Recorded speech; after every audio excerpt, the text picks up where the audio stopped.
Big Four refers to the four largest auditing and accountancy firms in the world: Deloitte, KPMG, PricewaterhouseCoopers, and Ernst & Young. Together in 2017, the Big Four made a combined revenue of $134 billion in 2017. Collectively, the Big Four employ over 1 million people across more than 150 countries, and together are growing at a rate of about 10% a year. Originally, the Big Four mainly operated within audit assignments, tax compliance expertise, and everyday accounting. However, due to the complexities of the modern business environment, we have seen a rise in the management consulting sector, which has seen the Big Four firms slowly expand into these fields as a way of hedging their business against the long-awaited decline of traditional income streams in their auditing and taxation work. Management consulting today is a $150 billion industry, which 40% of is maintained by the Big Four firms. As the Big Four continue to grow, so too do the pressures. As these pressures grow, so does the talk whether the Big Four becomes the Big Three. A string of high-profile corporate collapses has brought much scrutiny upon the Big Four. Why? Because all high-profile corporate collapses have at least one of the Big Four attached. With these high-profile corporate collapses comes penalties, and it may not be long until one of these penalties are too big where one of the four cannot return. The article touches upon the auditing and assurance aspects of the Big Four and how large a factor these services are in proportion to the overall operations of each company.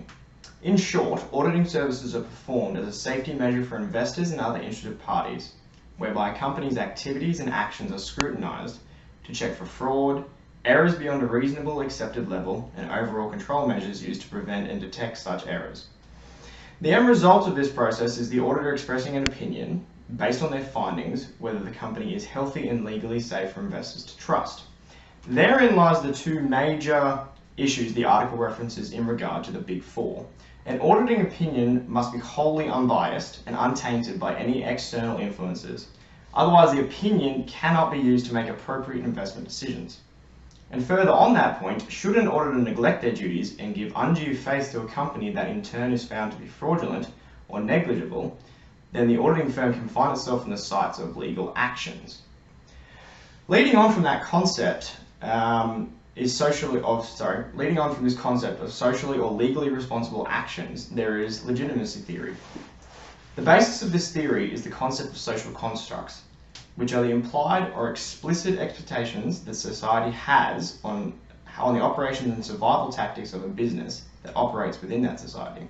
An example of a societal contract that is explicit would be laws, regulations, that sort of thing, whereas the implied would be acting faithfully and reputably in the business world.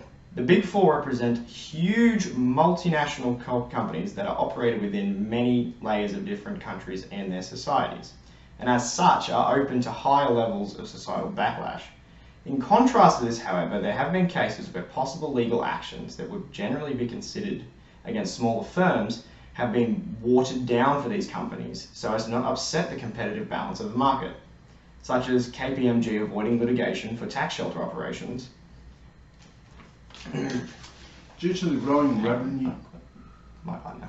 Put that up there. That's right. Can we splice these together?